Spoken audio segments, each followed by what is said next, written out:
Body time. Increasingly, in so many ways, we've come into conflict with the ancient rhythms of the environment we evolved in.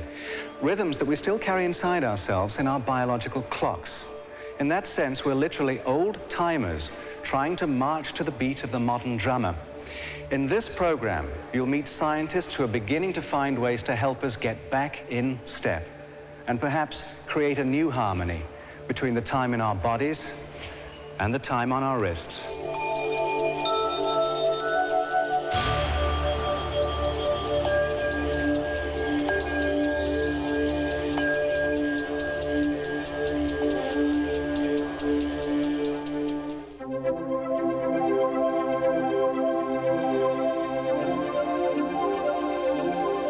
Los Angeles International Airport, midnight.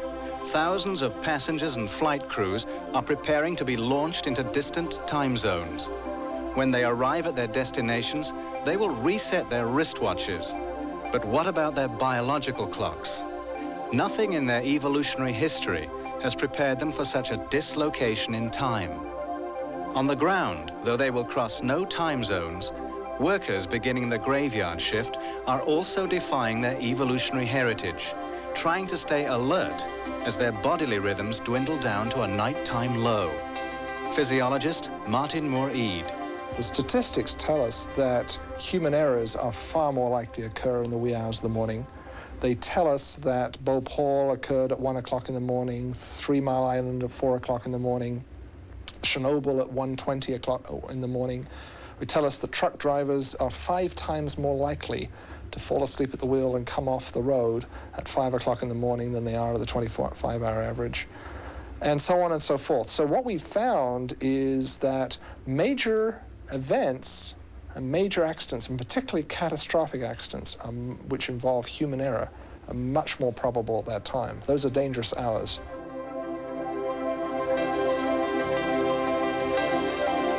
Ironically, danger is precisely what our biological clocks were designed to avoid.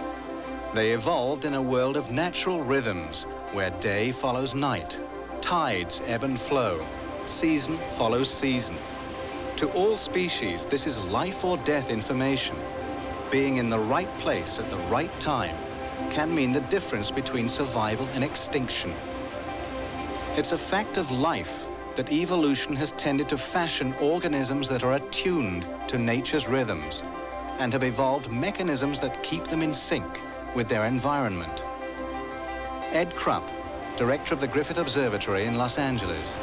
These animals, like ourselves, had to respond to this same Earth. This is an Earth that's turning around on its axis every day. This is an Earth that's going around the sun every year in changing seasons. Yeah, an ice age comes and goes, and things get a little chilly for a while, or maybe it gets a little steamy in the jungle. But those creatures and those plants have been responding to these natural changes in the environment, which are a product of this Earth and however long it's been going on, spinning the way it has and moving the way it has. We are part of that overall pattern. We are part of nature. It's not a bit surprising that our behavior, too, is a response to those fundamental cycles.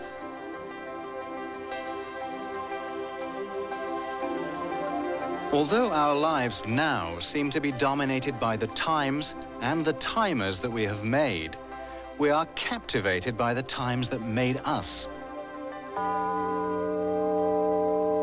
To an archaeoastronomer like Ed Krupp, who studies the calendars of past civilizations, those ancient signals still have emotional power. You can, of course, immerse a late urbanized 20th century human being back into the mountains for a sunrise, say on the winter solstice again, and it becomes a glorious moment for that individual. They rediscover the fact that the sun comes up, and it's beautiful, and it has all of the meaning it always had, which is renewal, the chance to start over, a new day.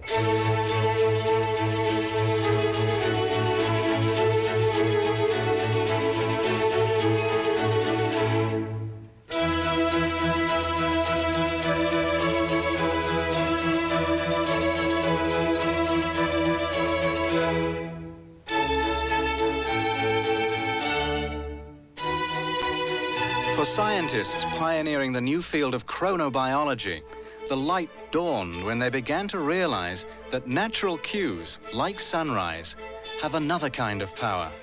They orchestrate our biological cycles.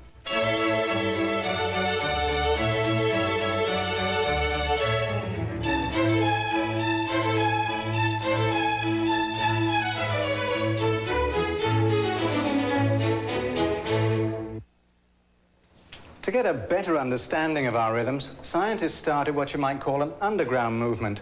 Volunteer subjects spent months in caves, isolated from signs of the time. There were no telltale patterns of dark and light, no sudden fluctuations of temperature, and none of those social clues that we use to gauge daily time.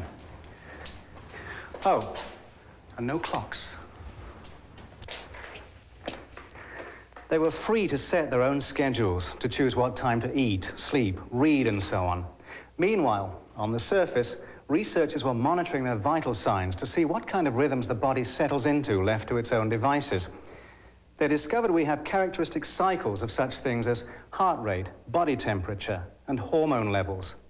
In other words, the beat goes on. Question: what's keeping the beat?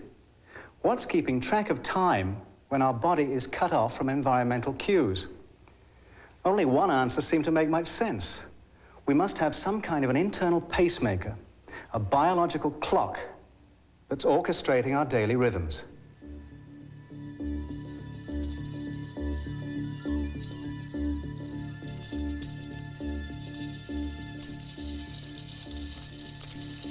Of course, we have no clocks of springs and cogs, but our biochemical counterparts do the equivalent job of keeping us up to the minute.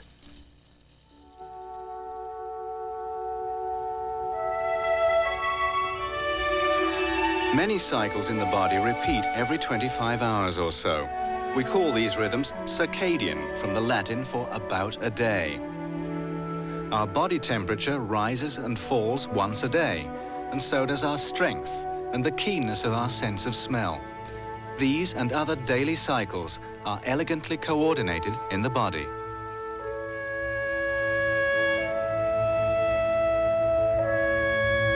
If we think of each of these cycles as a player in the biological orchestra,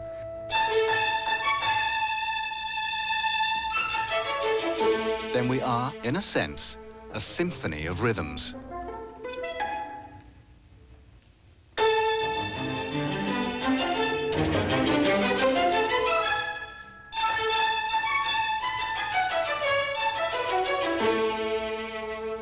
One of the most remarkable findings in this field has been that this incredible array in rhythms in every body function is actually orchestrated by one key pacemaker. There are other clocks, other secondary clocks, but one key pacemaker, which turns out to be a cluster of nerve cells no more than 1/3 of a millimeter in size in the human brain. It's a tiny little cluster of nerve cells located in the hypothalamus, in the, one of the older areas of the brain. It's called the suprachiasmatic nucleus. The suprachiasmatic nucleus, or SCN, is responsible for our feeling sleepy at night and alert during the day. It sets a beat for kidneys, heart, lungs, and other organs.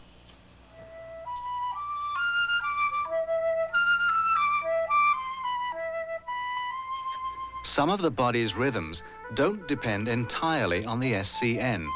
The adrenal glands, for example, appear to have a separate clock controlling the daily secretion of the hormone cortisol. So even without the SCN, solo instruments of the circadian symphony may still be able to play their parts.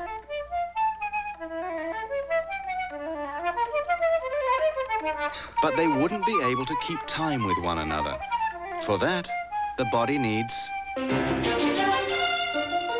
a conductor. Many scientists believe the SCN is the principal conductor of the body's daily rhythms.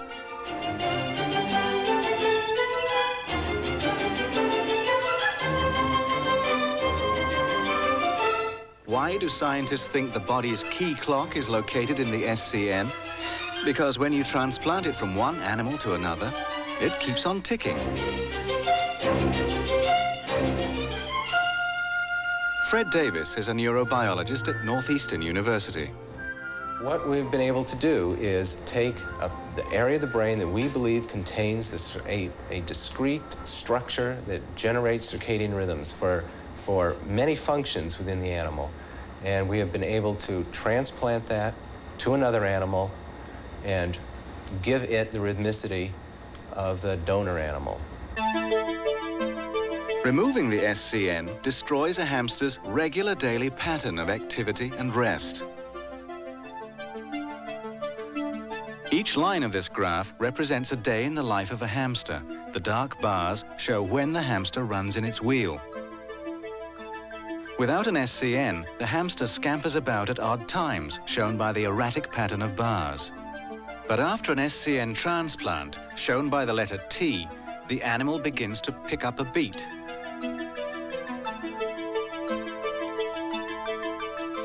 Gradually, activity moves to about the same time each day, and the dark bars cluster into a single column. What's more, the animal picks up the donor's rhythm. Two University of Virginia scientists discovered a mutation in hamsters that produced an unusually fast biological clock. Davis and these scientists replaced a normal hamster's SCN, like the one you can see here, with the speedy SCN. The normal hamster quickly picked up the distinctive tempo of the mutant.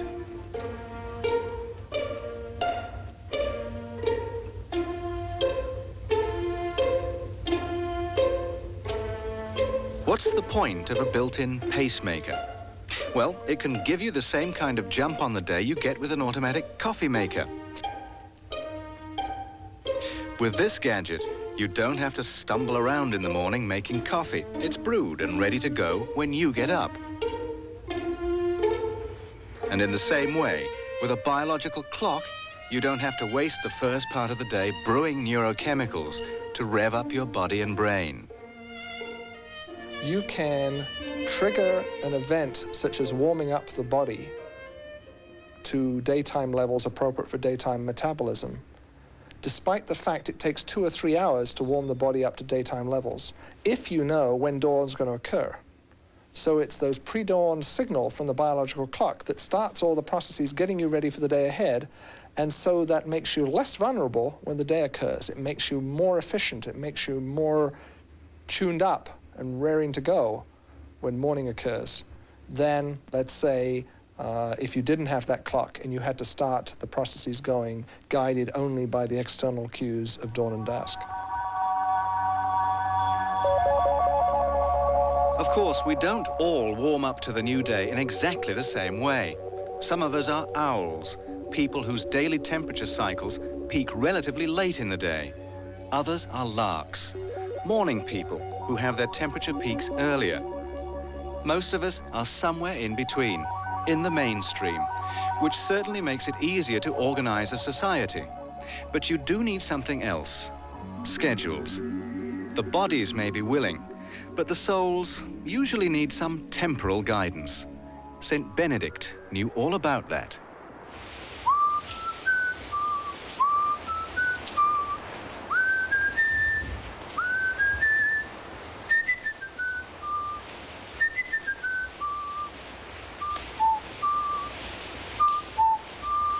Remember that old children's song? Frère Jacques, dormez-vous, dormez-vous.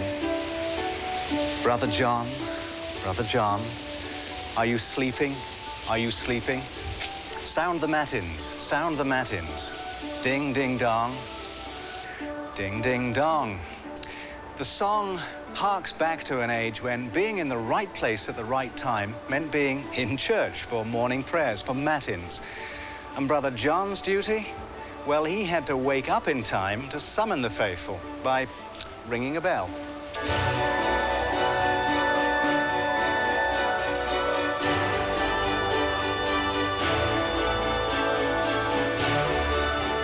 In Benedictine monasteries in the Middle Ages, the ringing of bells was, well, regular as clockwork. Idleness, wrote St. Benedict, was an enemy of the soul. Time was sacred because it was God's time, and the monks used it to the full. They prayed according to a strict schedule that's still largely used, even today, in modern monasteries like this one in Oceanside, California. Almighty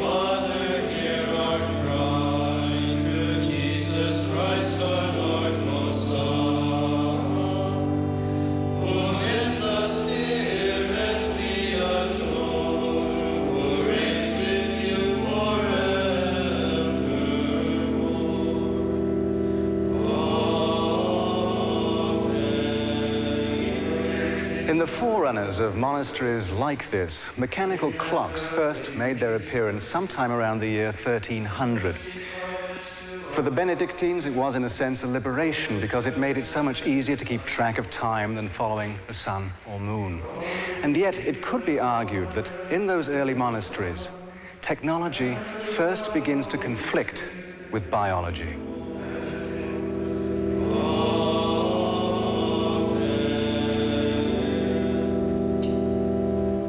It wasn't long before clocks came out of the cloisters and into towns and villages. Gradually, urban life became organized around the regular ticking of man-made rhythms. And eventually we carried the beat to a new frontier. We colonized the night.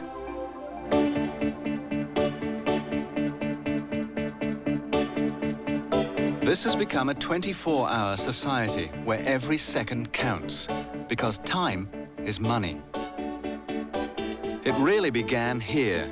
The invention of electric light allowed factories to run around the clock, and they did. Steel workers toiled a 12-hour shift, 7 days a week, with 1 day off a month. Even today's 40-hour week can be a hardship, particularly for the more than 20 million Americans whose schedules shift between day and night. Trying to work when your biological clock is telling you to sleep can be a struggle, as the pilots of this China Airlines flight learned. This computer simulation shows the Boeing 747 near the end of an 11-hour flight. It was a little after 2 a.m., according to the captain's biological clock, near the daily low point of human alertness. And that may have been why the crew became distracted by a minor engine problem and lost control of the plane. It rolled and nosedived, falling about 6 miles in 2 minutes before the pilots regained control.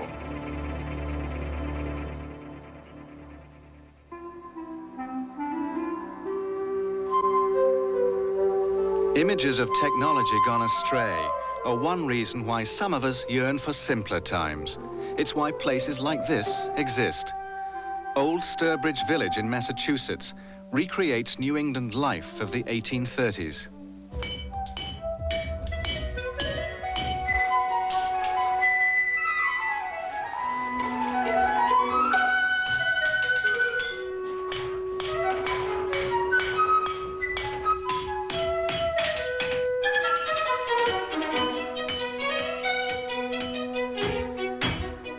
This is the beat of a bygone era, a time when you moved only as fast as your horse could carry you.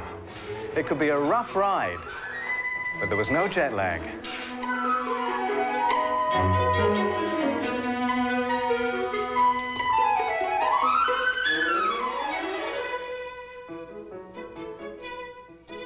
Our circadian mechanism ran beautifully for most of the time we've been on Earth, keeping internal time in harmony with external time. When the pace of life was slow, our biological clocks had plenty of time to adjust during a journey across time zones. No one ever complained of wagon lag.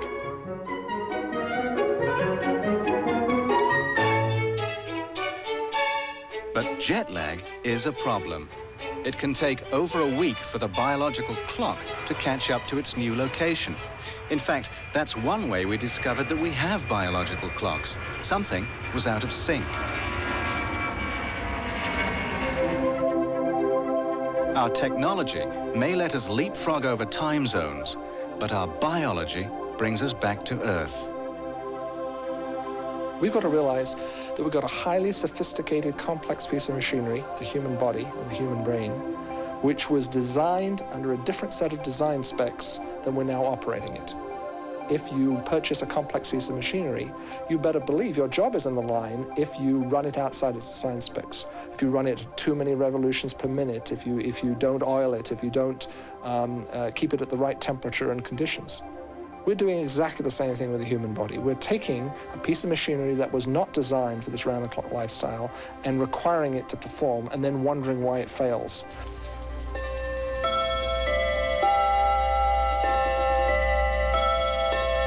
If the problem is in the body's timing mechanism, then that's what we have to understand first. Does the SCN, which is the body's chief pacemaker, do the same kind of job as the timer in this coffee maker? Let's think about it for a minute. Imagine that this machine had to have the coffee brewed, not at 7 o'clock in the morning, but at sunrise every day, whenever that happened to be. Because that's closer to what our internal clock does. It helps us get perky by sunup. Now, the trouble is that sunup's at a different time every day. It's not always 7 o'clock. So what we need is an internal clock that can keep track of that time and be reset every day. Somehow, our clock has to get a signal from the environment that says, tomorrow start brewing those wake-up neurochemicals a bit earlier or later. Now, how does it get that signal? For years, scientists struggled to find the answer. And when they discovered it, it made perfect sense. It's light. Charles Czeisler is a circadian physiologist at Boston's Brigham and Women's Hospital. It used to be thought that human beings were relatively insensitive to exposure to the light-dark cycle, that our internal biological clock couldn't be reset by exposure to light, but was instead synchronized by social contacts between people. And that research was really based on experiments which had design flaws. And when we repeated those studies and increased the intensity of the light exposure, we found that the light-dark cycle is indeed the most powerful synchronizer of our internal biological clock, and that properly timed exposure to bright light and darkness can lead to resetting the internal biological clock to any time zone within 2 days. This was a crucial discovery, dramatically extending the results of an earlier experiment of Czeisler's. In the late 1970s, he showed that the human clock could be reset slowly by an hour or two a day with dim light. The unit that scientists use to measure the intensity of the light you're exposed to is the lux. If you're 1 meter away from one candle, you're exposed to 1 lux. If you're under a full moon, you're exposed to about 1/3 of a lux. And in your office, you're exposed to just a few hundred lux. Here, I'm exposed to about 2,000 lux. This is between 4,000 and 5,000 lux. This is about 7,000 lux. And this is about 10,000 lux. Outside, under the midday sun, you're exposed to about 100,000 lux. In Czeisler's new clock resetting experiment, he used 10,000 lux, about the intensity of a sunrise. This time, he found the human clock had a fast reset feature. It can be switched to any time zone within a few days. We have now demonstrated for the first time exactly what the response is to light depending on the phase at which we give the light or what time of day it is in the body when we administer the light stimulus. So that we can now predict with accuracy the nature of the resetting response to a light stimulus depending on when we give the stimulus.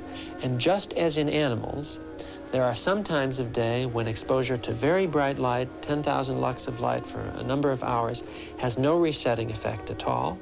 And there are other times of day where it can reset the internal clock by 12 hours, reversing day into night. The basic idea here is really quite simple. Like this swing, the biological clock is an oscillator, something that repeats regular patterns. And just as the pattern of this swing can be shifted by giving it a push, the biological clock can be shifted by giving it a kind of a push, but with light. The kind of fast resetting of the biological clock that Charles Czeisler discovered works like this. On the first day, a dose of strong light literally stops the clock. And with the clock then in a kind of limbo, it can be reset to any time by giving it a second dose, a strong push of light.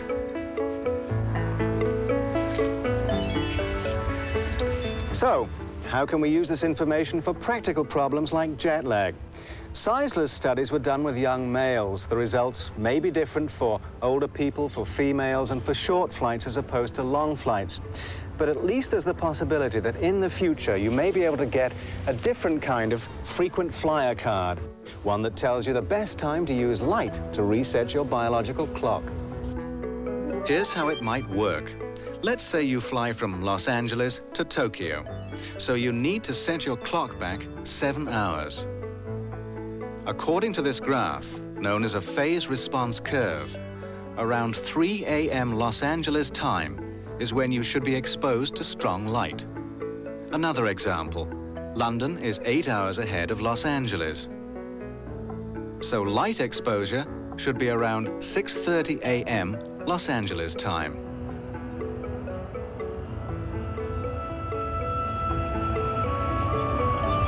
While scientists sort out the practical details of lighting up our lives, another cure for jet lag may be on the horizon.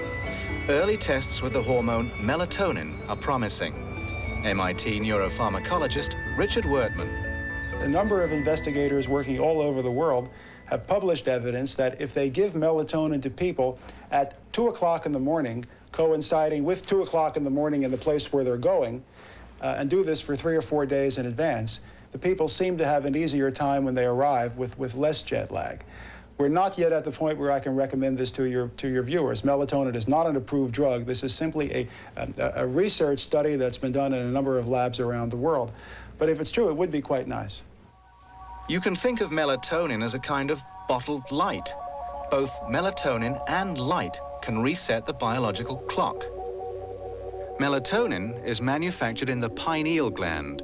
Levels of the hormone vary on a strict daily cycle. It's a very reliable rhythm, the rhythm in blood melatonin levels, probably the most reliable, reproducible rhythm in the body. And we think that this rhythm constitutes a signal, a time signal, to other parts of the body. It tells the brain when it's night and when it's daytime. And as such, it can lock in place other brain rhythms, behavioral rhythms. One of these rhythms is the most obvious of our daily cycles, sleeping and waking. Laboratory studies have found that melatonin makes people drowsy. So there is obviously some sort of a link between our circadian rhythms, melatonin, and the pineal gland. The function of the pineal was a mystery until about 30 years ago. Most scientists thought it was a kind of vestigial part of our anatomy, a sort of appendix, but in the brain. Some mystics called it the third eye and suggested it was the pathway to enlightenment, which was partly right and partly for the birds, literally. You see, most birds and fish, reptiles and amphibians do have a pineal which is directly sensitive to light passing through their skulls. During daylight, the melatonin production lines shut down. At night, they start up again. So you really could say that in these animals at least, the pineal is a third eye.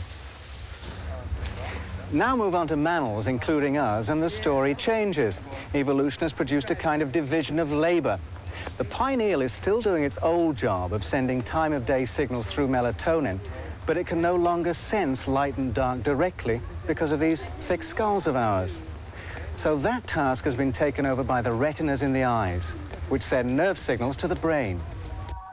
Putting it all together, information about light and dark travels straight from the eyes to the SCN, which then sends nerve signals to the pineal. Finally, the pineal translates those nerve signals into chemical signals. It broadcasts a rough time-of-day message to the rest of the body in the hormonal code of melatonin.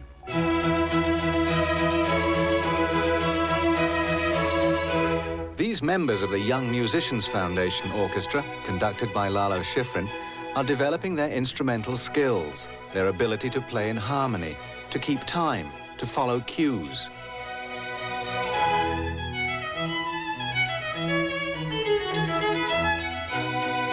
In the Circadian Symphony, the various players are like seasoned professionals, finely tuned by the pressures of natural selection. In a sense, each dawn is another command performance. Fortunately, we don't have to spend too much time in rehearsal. Our timing comes to us almost literally with our mother's milk. As well as playing a key role in our daily rhythms, there's now good evidence that melatonin is largely responsible for the initial setting of the biological clock early in development. And if you think about it, it makes sense for newborn animals to hit the ground with their biological clocks already running. Because if you want to increase your chances of survival, it pays to be in sync with the environment from day one. So how is the clock preset? Does the fetus see light and dark through the womb, or does it pick up time signals from the mother? In the case of rats, Massachusetts General Hospital neurobiologist Stephen Reppert found the answer.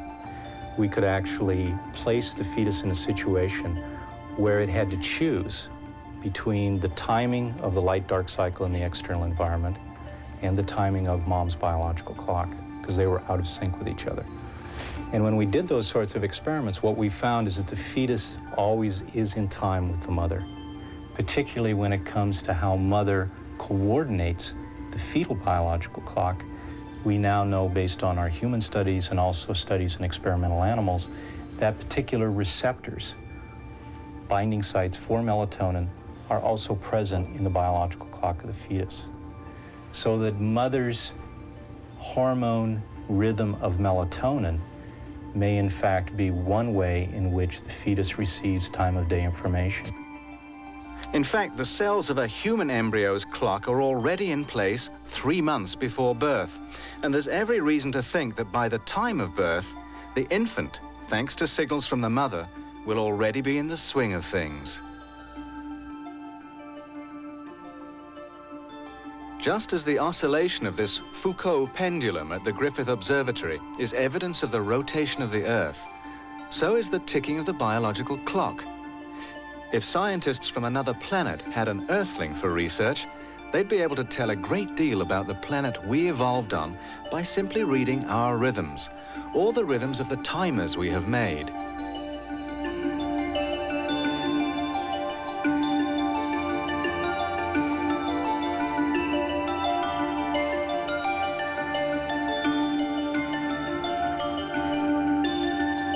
Just stop for a moment and look at your wristwatch, because what you've got there, especially if it's the old-fashioned kind with a circular dial and a big hand and a little hand instead of a row of numbers, what you've got there is a portable model of the celestial clockwork that astronomers study using telescopes. As we've seen, we also have here in our brains a kind of stripped-down, rough and ready biochemical version of the same information, cued by light and dark, which is fine if your goal is simply to keep step with nature. But we've always wanted more control of the time of our lives. So we started to organize time. We invented devices that allowed us to keep precise track of the time, to chronicle the past, to calibrate the present, and to plan for the future. We made calendars, like this Aztec calendar stone, which is both a representation of their empire's place in space and time and a way of keeping track of rituals and religious events. Or like the Book of Hours, a kind of 15th century bestseller that chronicled the times of prayer and the passage of the seasons. But finding a system that perfectly matched the celestial clockwork wasn't so easy.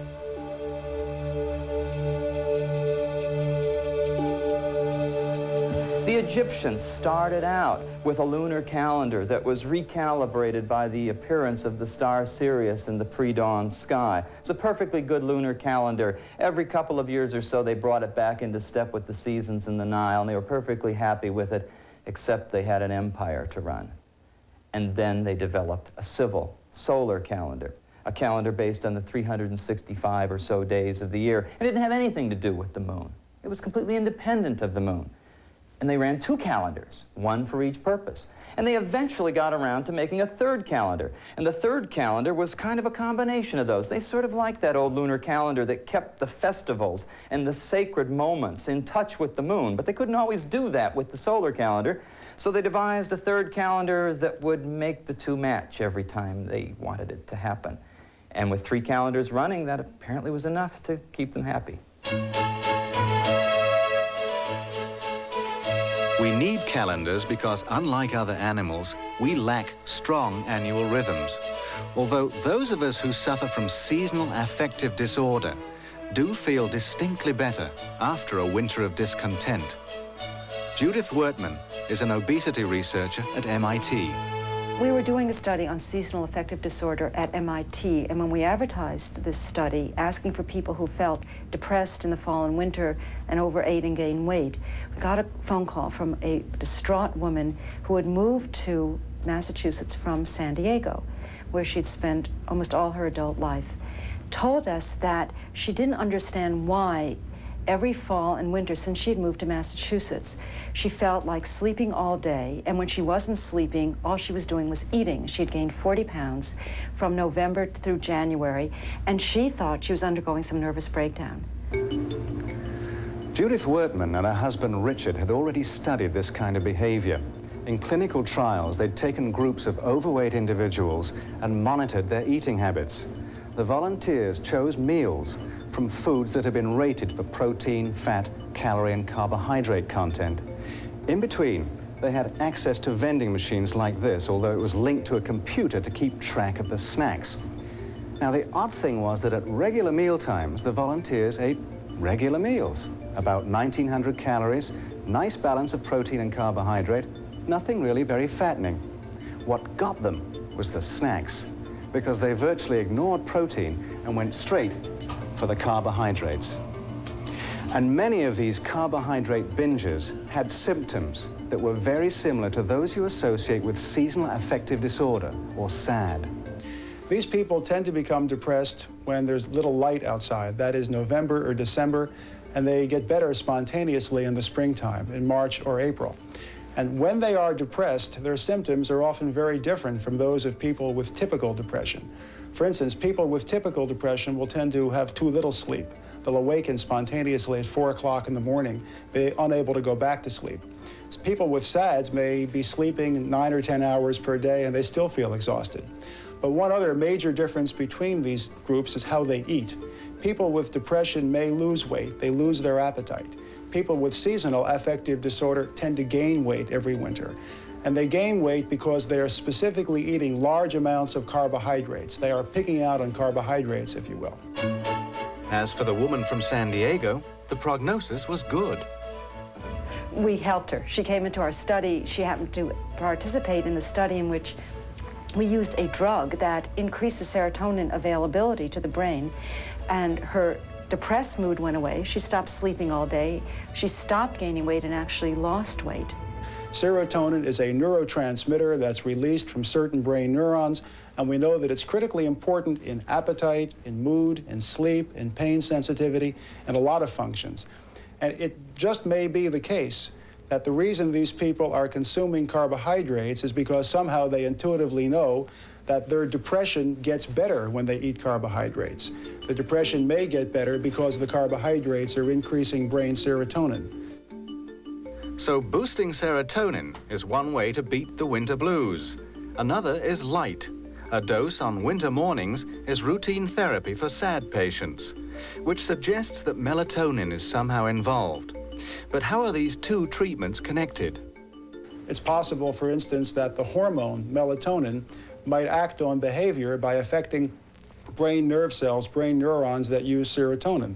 It's possible, but nobody has shown that yet. A lot of people, I'm sure, are looking to see whether or not melatonin acts on serotonin. It would be nice to tie these things together. But meanwhile, I guess we'll just have to be grateful that we have two strategies that work, that help patients.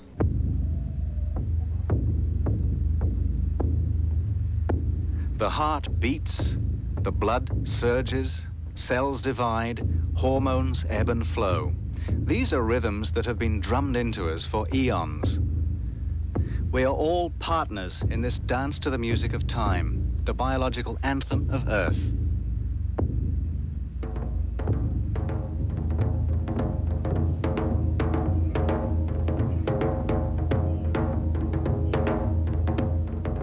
It is ironic that our ability to savor the elegance and power of our inner cadences is the result of missing a beat, of finding ourselves out of sync. We are the only animal with this problem, and the only animal capable of finding a solution. In fact, what we are being forced to learn may well improve our lives. In medical research, for example, there is growing evidence that a drug's effects can depend on body time. When you take a drug may be just as important as the drug itself. At the City of Hope Medical Center in Duarte, California, researchers are trying to assess the impact of the timing of drug therapy on cancer patients. The key idea is that some tumor cells divide at a different time of day than normal cells, and the drug being tested attacks cells only when they're dividing. Cell biologist Bob Klevitz. That gives us a real opportunity to treat with high doses of very division-specific drugs, and to do it repeatedly every day, only at the time when the tumor cell is replicating. And for patients like that, we can be quite optimistic. This flow cytometer uses a laser to probe up to 15,000 cells a second. Klevitz and his co-workers can determine which stage each cell is at in its division cycle. A population of cells at any given moment can be visualized like this. Cells that are in the process of dividing can, in a sense, be clocked from their trace on the graph. By looking at the information in different ways, Klevitz hopes to find a distinctive time signature for cancer cells. Klevitz's colleague, Ron Shimko, has been working on a computer model that demonstrates the kind of drug therapy that would need to be developed to combat cancer cells that don't divide like clockwork. Now, suppose we had a drug which could affect the cycling, the timing of those cancer cells, all in exactly the same way. We could administer that drug, all these cells would behave in a predictable way, and most likely, they would become partly synchronized. Here's how a future drug might work. Each disc represents a group of tumor cells. Let's suppose they all divide at different times. We need a drug that could somehow herd them together. With the first treatment, the cell populations become partially synchronized. Successive treatments then merge them together so that they can eventually all be attacked at the same time during the crucial division phase.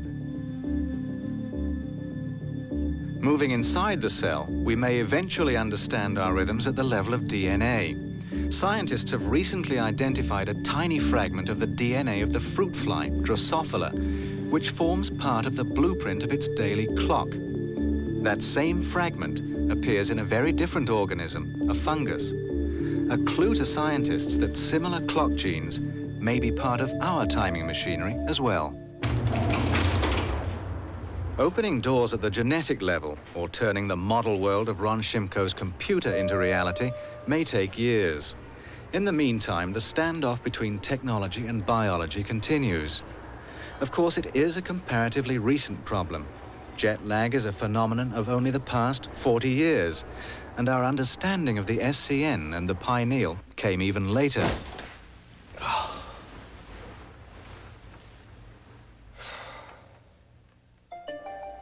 In Boston, Massachusetts, the Institute for Circadian Physiology's Human Alertness Research Center is designed to be a model environment for probing and solving circadian disorders. Chronobiology has intrigued director Martin Moore-Eade since his days as a medical intern, working 36-hour shifts and having experiences like this. Coming into the wards in the morning and having nurses question you about prescriptions you had ordered over the phone. They called you up about in the middle of the night and you couldn't recollect what exactly you prescribed or why you had prescribed it. So it made a point to me at that time that there was something pretty fundamental about this loss of alertness that happens to us, this intense sleepiness that happens to us, this difficulty of staying awake. It's not something that willpower alone, or the best motivation in the world, will save you from. It's really a fundamental biological facet. Imagine it's 4 in the morning, a time when our distant ancestors might have been curled up in a cave somewhere, keeping out of trouble. And now look what we're doing. Sitting at the control panel of a nuclear power plant, fighting sleep, trying to stay alert. In fact, this isn't a real power plant. It's a simulator at Moore-Eade's Institute. Volunteers work various shift patterns here while their alertness levels are constantly monitored. Research like this may help prevent future disasters taking place, especially during the dangerous graveyard shift between midnight and 6 a.m., when human alertness is at a low ebb. According to Moore-Eid, we have been lulled into a false sense of security by our own inventions.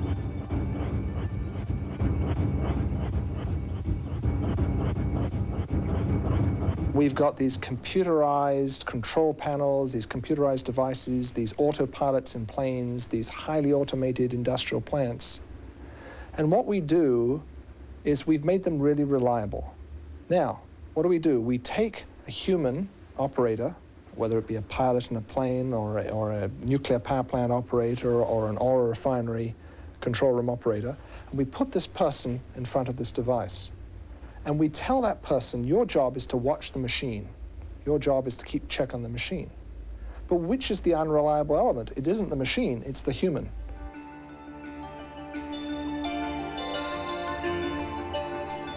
If you've never worked a shifting schedule, imagine this.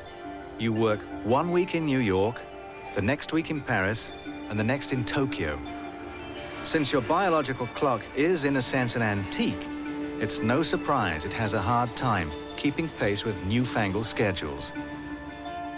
The circadian timer is so finely tuned that even a 1-hour shift can be unsettling. Studies show that during the week following the shift to or from daylight savings, traffic accidents increase.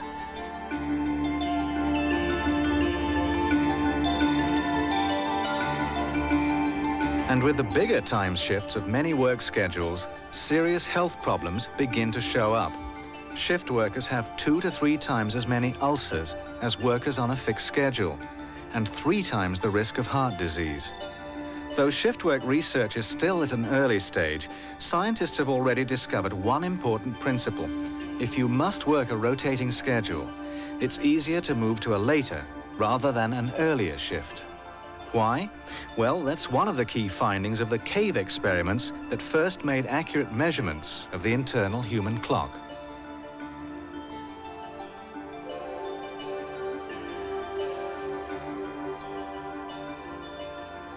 Those studies, including this recent one recorded by Italian filmmakers, found that isolated from all time cues, the human clock counts out roughly a 25-hour day. Light in the morning corrects that disparity between the 25-hour pacemaker, the 25-hour natural rhythm, and the 24-hour day. It happens so smoothly and so automatically, we're totally unaware of it. Because shift workers often don't get a resetting dose of light, their clocks run late. A schedule that shifts from morning to afternoon to night catches the internal clock's natural drift to later hours. Something similar happens to people who party when weekend arrives.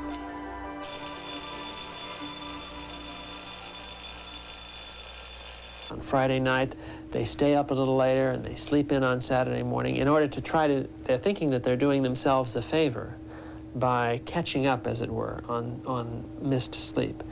And then on Saturday night, they stay up again later, sleeping in on Sunday morning.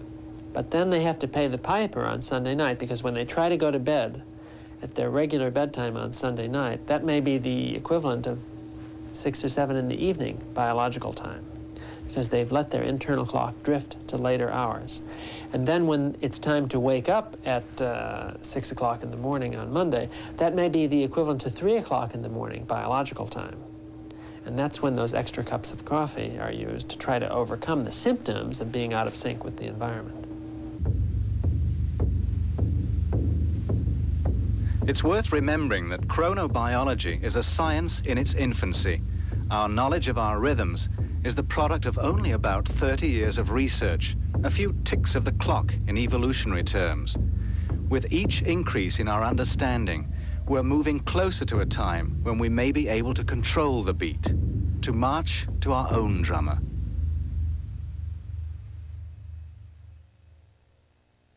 We are needing humans to watch a 24-hour industry that we're driven to because of economic concerns, because of technology, because of automation, because of telecommunications.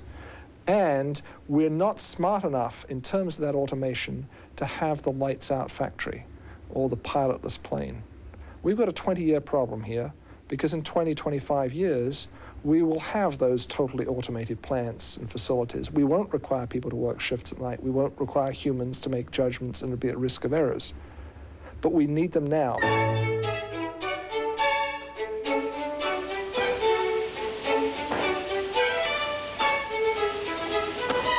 If Moore-Ead is right and our inventions someday free us from work for which we're poorly endowed, might we return to the gentler rhythms of bygone days?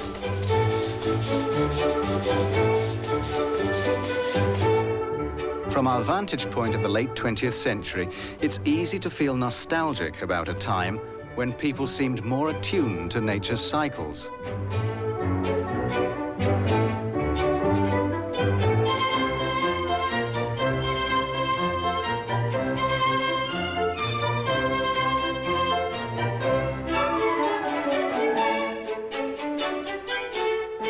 But think again. Here's an animal which lives in harmony with the tidal rhythms. But harmony this perfect is also a kind of tyranny. For the crab, the tides are both playground and prison. Technology has given us the freedom to step out of sync with nature's rhythms, and step out we have, creating a new kind of dissonance as our biological and technological clocks do battle.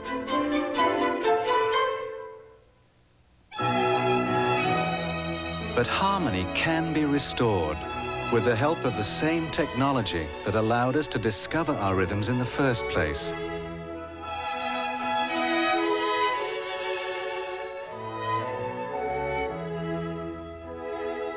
We may yet come full circle and make a mandala of our own.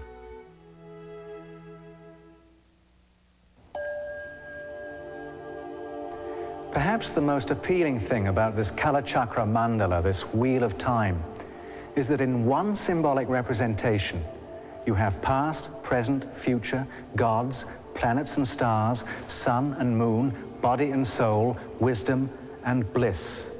It's a great package. Harmony, resonance, a sense of oneness with the universe. All those things that we perhaps fear we've lost in a high-speed, high-tech society. And yet, as we've seen, during the past 25 years, we've learned more about our rhythms than during the rest of our time on Earth. Information that's helping us to fight disease, overcome depression, combat fatigue and jet lag.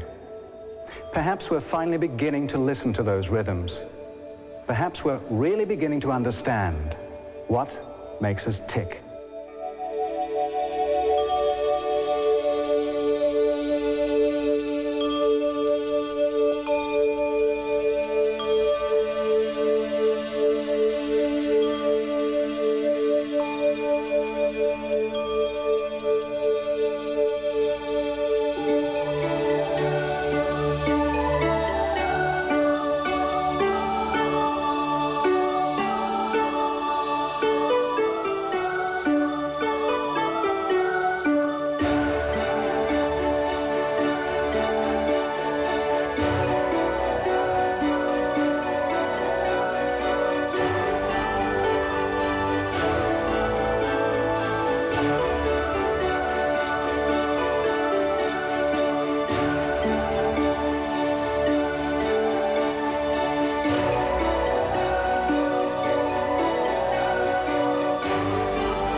Next from London and New York, a new KPBS series on the stars of pop music. Stay tuned for Wired.